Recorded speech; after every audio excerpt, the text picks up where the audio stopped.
انسانی فطرت ہے کہ اگر اس کو کوئی چیز بنا محنت اور کوشش کے بنی بنائی مل جائے تو وہ نہ تو اس کی اصل قیمت جان پاتا ہے اور نہ اس کا شکر ادا کر سکتا ہے، پھر چاہے وہ چیز عیش و عشرت ہو، دولت ہو، اس کے رشتہ دار یا پھر اس کی زندگی کی سب سے قیمتی دولت یعنی اس کا دین ہو۔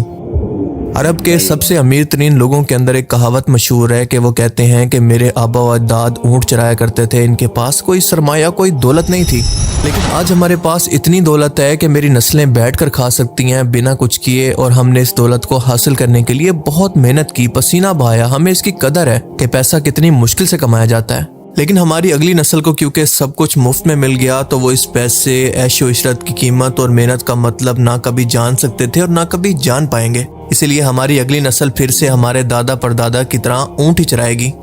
بالکل اسی طرح سے ایک شخص جب مسلمان گھر کے اندر آنکھ کھول کر بڑا ہوتا ہے تو اس کو دنیا کی کتنی بڑی نعمت اور کتنی بڑی دولت نصیب ہوتی ہے کہ وہ بھی بنا جنگوں کی تکلیف اٹھائے اپنا گھر بار دولت سب کچھ چھوڑ کر اللہ کی راہ میں اپنی جان ہتھیلی پر رکھ کر جہاد میں نکلنا، بھوک پیاس، بائیکاٹ، بیوی بچوں، ماں باپ اور سب دنیا داری کو چھوڑ کر ہر دنیاوی تکلیف کو برداشت کرنا، یہ کتنی بڑی تکلیف ہے کہ اس کو اٹھانے والا اس کی قدر جان سکتا ہے۔ لیکن اسلامی تاریخ کے اندر ایک نہ ختم ہونے والی ایسے ہیروز کی ایک مکمل لسٹ ہے کہ رسول اللہ کے صحابہ کرام کی، جنہوں نے نہ صرف دین اسلام کی خاطر یہ سب کچھ برداشت کیا، نہ صرف یہ سب کچھ برداشت کرتے رہے بلکہ دنیا کی ہر آسائش، خوبصورتی، دولت، اونچا سٹیٹس، اونچا خاندان، جن کو سب کچھ ملا تھا، پر جب ان لوگوں نے پہلی بار محمد رسول اللہ صلی اللہ علیہ وسلم کا چہرہ دیکھا، ان کی میٹھی باتیں سنی، حق کا پیغام ان تک پہنچا تو سب کچھ انہوں نے اللہ کی راہ کے اندر چھوڑ کر ان کے ساتھ نکل گئے۔ یقین کریں کہ ایک صحابی کی زندگی کی قربانیاں اگر آپ سٹڈی کرنے لگیں تو ہالی ووڈ کے سپر ہیروز کو آپ بھول جائیں گے، کیونکہ آپ ریئل لائف کے سپر ہیروز کو دیکھیں گے۔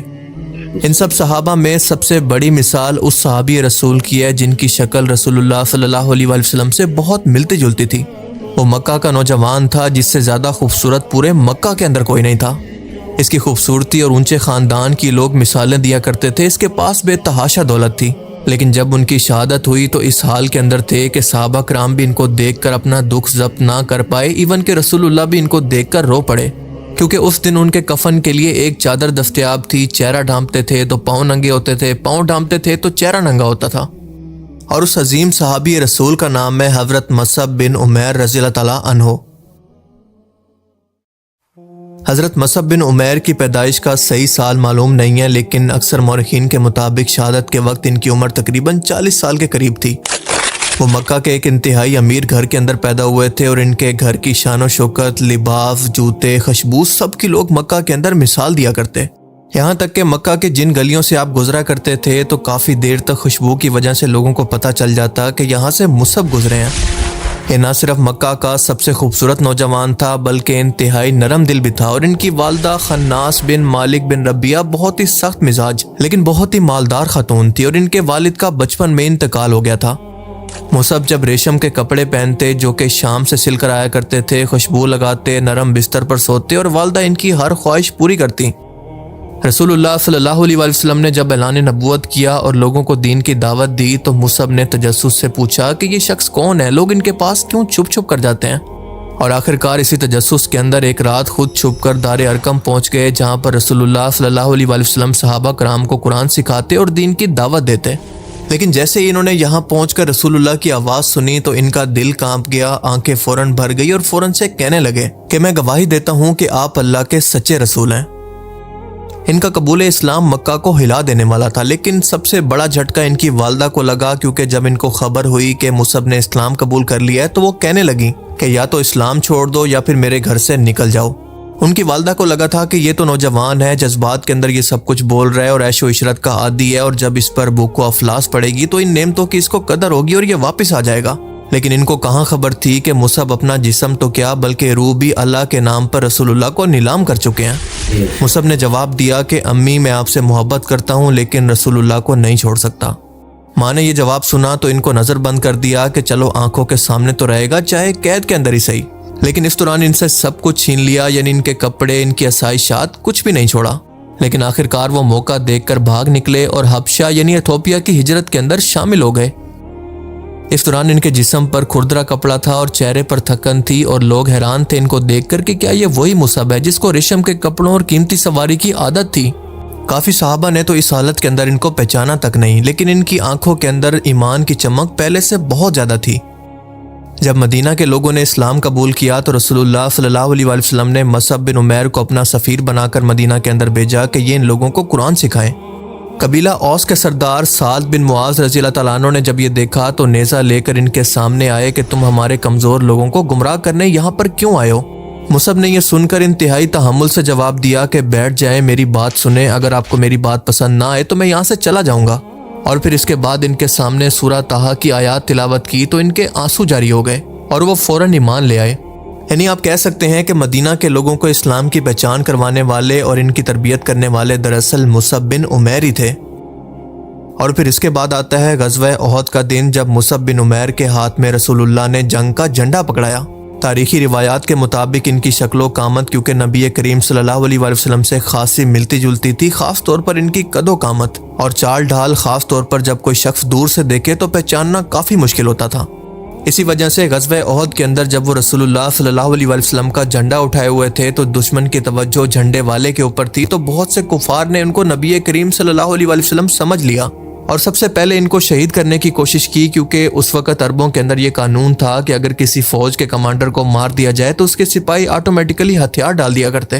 اور اسی لیے کفار کا مقصد کیونکہ نبی کریم صلی اللہ علیہ وسلم کو شہید کرنا تھا تو سب سے زیادہ شدت سے حملہ مصعب کے اوپر ہوا۔ مصعب نے جھنڈا پکڑ کر نبی کریم صلی اللہ علیہ وسلم کو پروٹیکٹ کرنے کی کوشش کی تو اس دوران ان کے جسم پر تیر، تلواریں، نیزے سب برستے رہے۔ جسم کا ایک ایک انگ کٹ کر ہاتھ سے الگ ہو گیا۔ پہلے ایک ہاتھ کٹ گیا، اس کے بعد دوسرا ہاتھ، پھر بازو، اور اس کے بعد دونوں بازو کٹ گئے، لیکن انہوں نے جھنڈا نہیں گرنے دیا اور وہ ایک ہی لفظ کہتے رہے کہ محمد صرف ایک رسول ہیں، اور آخر کار شہید ہو گئے۔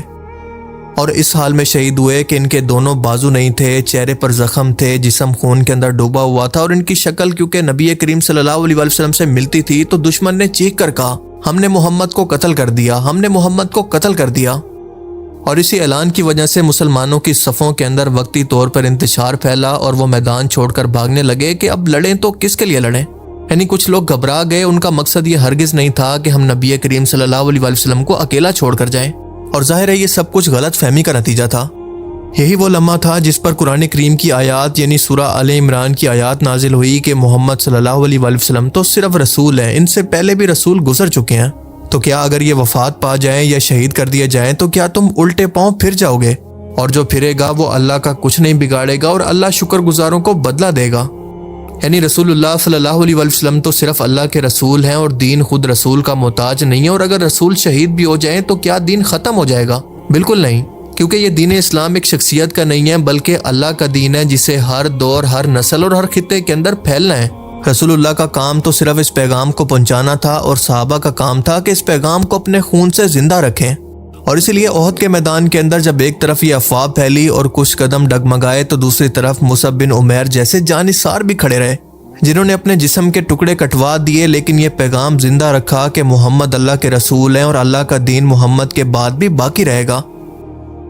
مصعب جب شہید ہوئے تو رسول اللہ صلی اللہ علیہ وسلم ان کے پاس آئے تو ان کے پھٹے پرانے کپڑے دیکھے اور ان کی حالت کو دیکھ کر آپ کے آنسو آ گئے، کیونکہ اسلام اس وقت مفلسی کی حالت کے اندر تھا۔ ان کے پاس اتنے وسائل بھی نہیں تھے کہ لوگوں کو کفن بھی دے سکتے۔ مصعب کے لیے صرف ایک کفن کی چادر تھی، اگر اس چادر سے سر ڈھانپتے تو پاؤں کھل جاتے، اگر پاؤں ڈھانپتے تو سر کھل جاتا۔ آخر کار سر ڈھانپ کر پاؤں پر گاف ڈال دی گئی۔ رسول اللہ صلی اللہ علیہ وسلم نے فرمایا کہ میں نے مصعب سے زیادہ کسی کو ناز و نعمت کے اندر نہیں دیکھا، اور آج وہ اللہ کی راہ کے اندر اس حال میں پڑا ہوا ہے۔ اور آج ہمارے مسلمانوں کی حالت یہ ہے کہ اسلام کی خاطر قربانیاں دینا تو دور کی بات، اپنی ایک آسائش کو چھوڑنے کا سوچ بھی نہیں سکتے، اور زیادہ تر لوگوں کو شاید مصعب بن عمیر کی قربانی کے بارے میں تو دور کی بات، ان کا نام تک نہیں پتا ہوگا۔ مصعب بن عمیر کی زندگی یہ بتاتی ہے کہ ایمان کبھی کبھی سب کچھ چھین لیتا ہے لیکن بدلے کے اندر سب کچھ دے دیتا ہے۔ دین کے لیے قربانی دینا صرف دعوت دینا نہیں ہے بلکہ کھانا پینا چھوڑ دینا، کبھی کبھار رشتے، آرام، خواہشیں بھی اللہ کی راہ میں چھوڑنی پڑتی ہیں۔ اللہ کے دین کو امیری یا پھر دولت کی نہیں بلکہ سچائی اور درد چاہیے۔ دین کے لیے درد اٹھانا اور اس کے بعد اس کا صلہ اللہ کے حوالے کر دینا، کیونکہ غزوہ احد کے اندر ایسے بہت سارے مصعب جیسے نوجوان تھے جنہوں نے اسلام کے عروج کا ٹائم کبھی نہیں دیکھا، اور مصعب بن عمیر اپنی زندگی کو مثال بنا کر آنے والی نوجوان نسل کو یہ پیغام دے گئے ہیں، ان کو سوچنے پر مجبور کر گئے ہیں کہ اگر ایک نوجوان پورے مدینہ شہر کو بدل سکتا ہے تو میں اور آپ اپنی زندگی کو کیوں نہیں بدل سکتے؟ ذرا سوچئے گا ضرور۔